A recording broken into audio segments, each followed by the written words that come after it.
Hello APC, and welcome to this last week's lecture, week 13, which is being presented in this video format as promised in class, because of the circumstances that we've already discussed in class. So this week we'll be discussing chapter 18. This is the chapter on persuasive speaking. So going through the agenda then, we're going to see that first we're going to try to be able to figure out what persuasive speaking is. Now I will say this, the chapter itself is more about persuasive public speaking. As important as that is, you're probably not in your career going to end up doing very much group communication that's going to require this type of persuasion. This is more for lawyers or politicians or something to that effect. But a lot of the tips that are in here are still useful in terms of interpersonal communication. So we're going to try to be able to stick to that. We're going to have a look at the pillars of persuasion. That's going to take us all the way back to ancient Greece, and we're going to talk again about our old buddy Aristotle. Then we're going to talk about ethos and the idea of building credibility, and then lastly we'll wrap this up with logical fallacies. I don't think I'm going to have time to be able to edit this so that you can see the slides while I'm talking, but what I am going to do is I will put up the slides simultaneously as I post this for you so that you can have a look at the slides while you're also listening to this presentation. So, what is persuasion? Well, the process of motivating a person through communication and relationship building to change an attitude, belief, value, or behavior. So there are a few things to pay attention to here.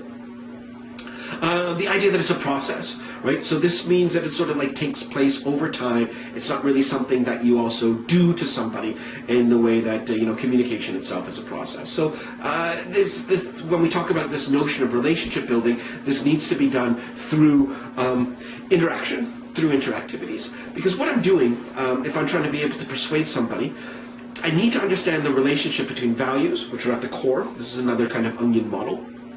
Built on top of the values then are your beliefs associated with the values. And then those beliefs are going to dictate what your attitudes towards certain things are. And of course your attitudes are going to dictate how you behave. So if you're going to try to be able to adjust anyone's behavior or attitudes, you can do that through having a look at their beliefs and how those beliefs are associated with the values that they hold.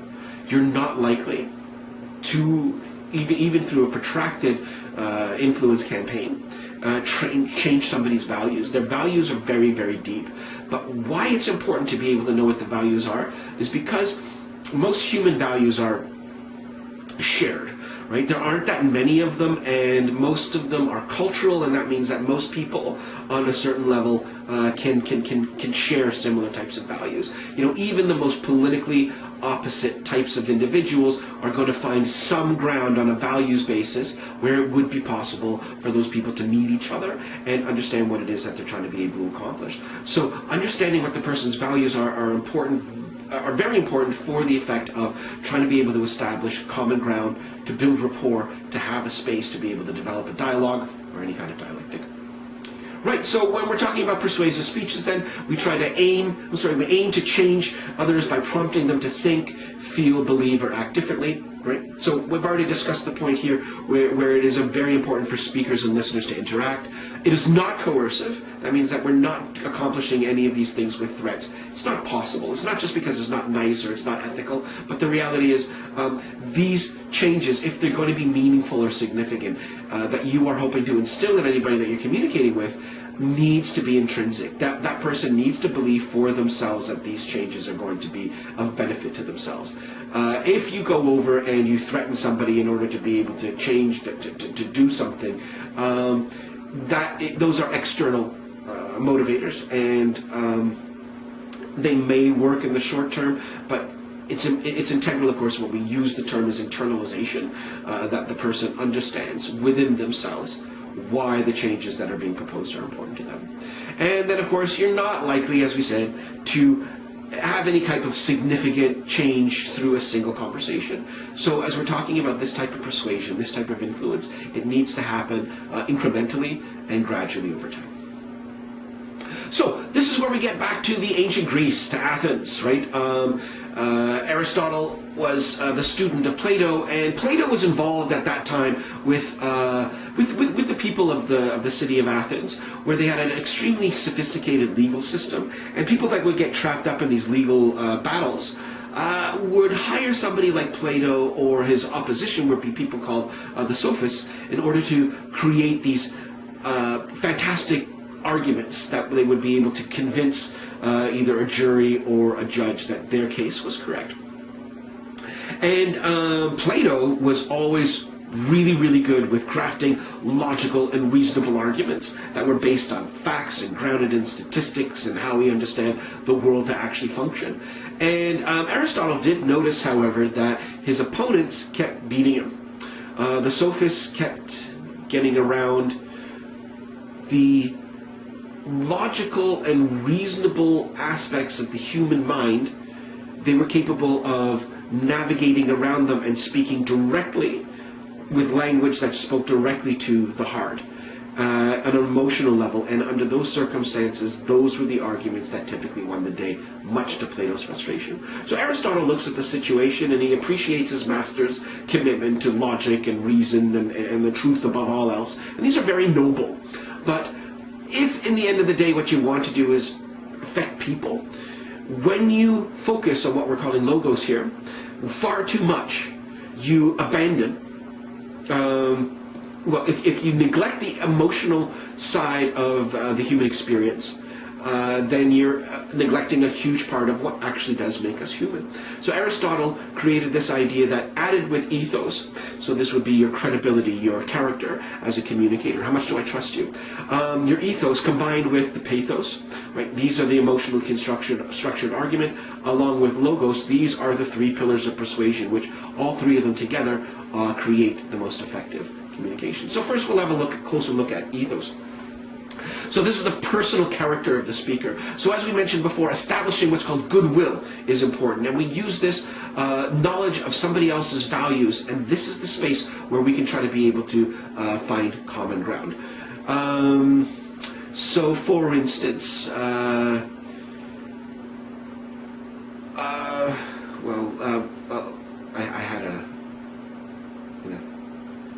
I had an example. I'm sorry. If it comes to me, I'll bring it up again. Right. Expertise, of course, would be the next one. We do trust the people that we understand or believe are thoroughly versed in whatever the topic is. Trustworthiness, right? Are we using evidence that we know to be accurate? Does the person, speak in a way that seems to bolster my own interest, right? Do they care about what it is how these things affect me as a listener?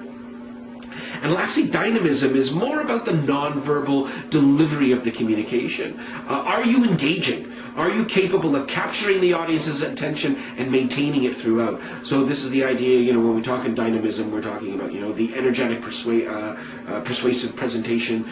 Is the person using their physicality in a way that benefits them, so that the people want to pay attention to them? Are they fascinating? Are they interesting? Okay, so pathos, these are the emotional reasons for attitudes, beliefs, or actions, right? So as we look to try first enhancing pathos, one of the things that we want to do is personalize the issue or the problem. So try to be able to structure stories or examples that talk to people about how they are affected by it directly. So then, examples in these cases, and this is still a question of establishing that common ground, but if we wanted to argue about the importance of subways over more buses, then you could try to be able to create a story about how horrible it is to wait outside and the slush in February as you're trying to get on the buses, in contrast to the nice, clean, indoor transportation that goes in a city like Toronto, where we're subject to these horrible winters, and the more we can get off the road and whatever, right? Because we're all transit users to an extent. If we live in the city and we get around, this is a space where we can all understand what's going on there. So this affects you, this affects me, this affects all of us. Then, of course, as we've already mentioned, talking to somebody's needs and to their values. So, back to the TTC thing, let's talk about, frugality, thrift, saving money. If that is something that somebody worries about, then you might want to be able to get their support by saying, look at how much money you would save in a month by having this TTC line if it were here, and that would be talking to the person's values, where they were talking about, being frugal or thrifty. And then bring all the material alive, have, nice visual material or something to try to be able to support what it is that you're talking about. Images that affect what the person, how a person could feel if they look at it. And then, striking quotes, poignant examples, and good verbal pictures, right? Try to be able to use concrete language. Poetic language is the stuff that speaks to the pathos, that speaks to the heart. So yeah, try not to be too abstract in the language that you're using when you're focusing on the pathos element of your arguments. Logos, of course, is the rational or the logical proof. And the textbook talks about two forms of reasoning. We've got induction. So what we're doing there is we induce after we have a look at several examples of something, and we can find all the commonalities that are in there to be able to say, okay, here's the generalization, right?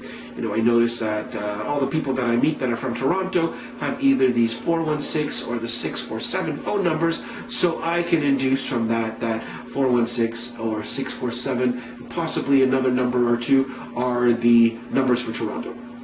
Deduction, right? I begin with a general claim. I could, if we go with the numbers from Toronto, the phone number. So if I know that, generally speaking, people who live in Toronto have a 416 or 647 area code, then if I see somebody with that area code, then I can conclude that that person is from Toronto. That would be a deduction. So the difference between induction and deduction. In induction, we start looking at the general, at the specific instances, and then we get to a general conclusion. And in deduction, we do the opposite, right? We have a general conclusion, and we take information on specific cases to draw conclusions from that. Building credibility is something that we want to be able to do by showing that we are informed, that we know that we're talking about, and that we can be trusted. So I try to convince the listeners that I have integrity and goodwill, so that I can be trusted. How I do that, of course, is through a variety of means. But first, what we'll have a look at is something called your initial credibility. So this would be what happens before the influence incident even occurs. So based on your expertise or your general trustworthiness, based on your title. If you are the professor and you've published these many papers about this particular topic, then you have a relatively high level of initial credibility. Then we have a look at what's called derived credibility, and this is part of an equation. So derived credibility from the initial, we're either adding or we're subtracting from that. So these could be, the use of the evidence that I present, the clear organization of my arguments, to see how connected I am to the actual topic. Is it something that genuinely affects me, or is it something that I'm just talking about because I'm getting paid to, or something to that effect, right? So depending on how I present during that course, I can either increase my amount of derived credibility or I can decrease it. And then, so from the initial credibility, adding or decreasing the derived credibility gives us the total in the end there as the terminal credibility, which is in this equation here. So initial credibility plus or minus the derived credibility equals your terminal credibility. And this is important, for instance, because it is possible for somebody who has zero initial credibility, and if they know that, then what becomes important is for them to be able to develop much more derived credibility through the argument. So that means that somebody without the background, without the name, has to be much more careful as they construct their arguments than somebody who already has the reputation. They can be a little bit more careless. Right. So state your qualifications if you want to enhance credibility. Let people know why you know what it is that you know, what kind of experience you have.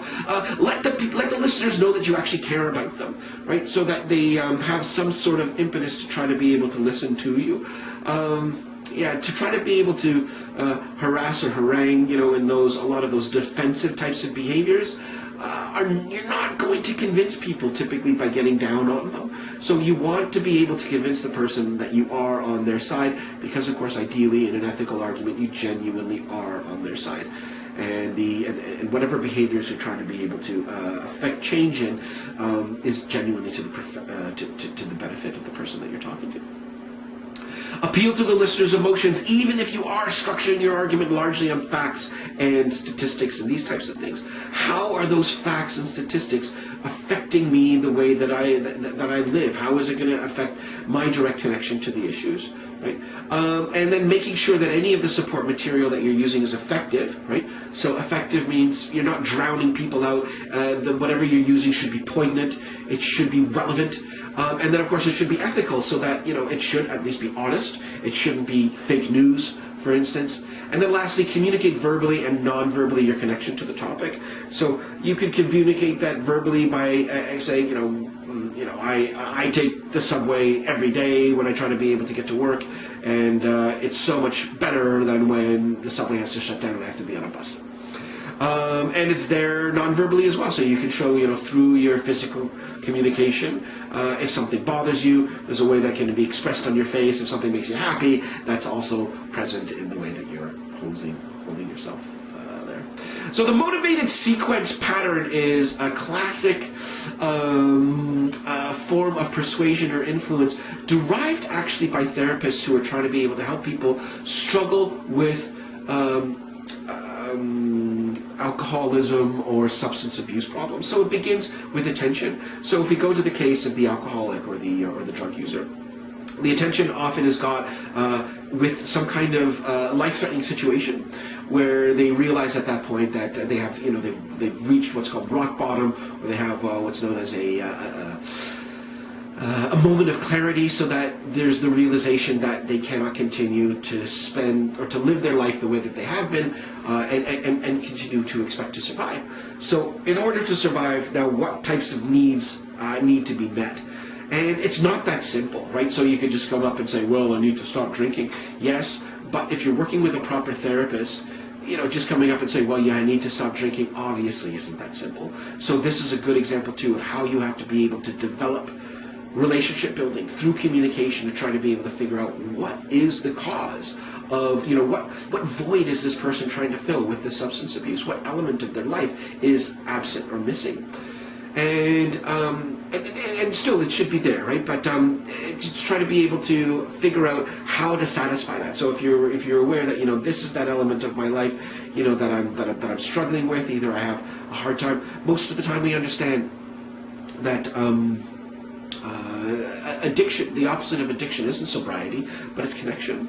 So if you're having problems connecting with other people, and this is leading to a substance abuse, how do you satisfy that? Well, this is what we mean, where you try to be able to get around to develop behaviors that would help you stop drinking by satisfying the need in the other area. So that if we can say that, these are some tips for you to be able to speak in a more meaningful way that will establish a deeper connection between you and your spouse, or you and your child, or something like that, and find that as that connection grows, that while you're still regulating and controlling yourself with regard to wanting to have a drink or something to that effect, over time that entire need will diminish.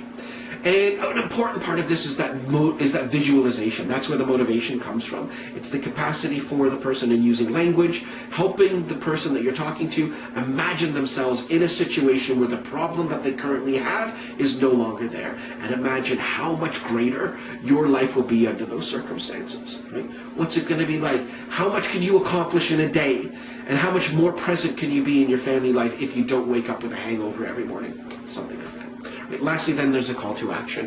What is it that we're actually going to be able to do in order to satisfy those needs and get you to the place where you're visualizing a happier day?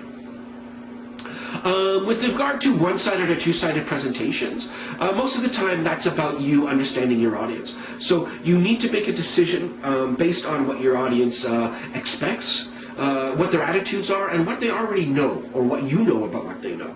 So if you anticipate, for instance, that what you're going to, so if you're going to talk about some conservative plan to a bunch of liberals, if you're going to, drop the term, well, you could anticipate a lot of resistance. So what do you do in order to be able to take apart the resistance, to diminish that?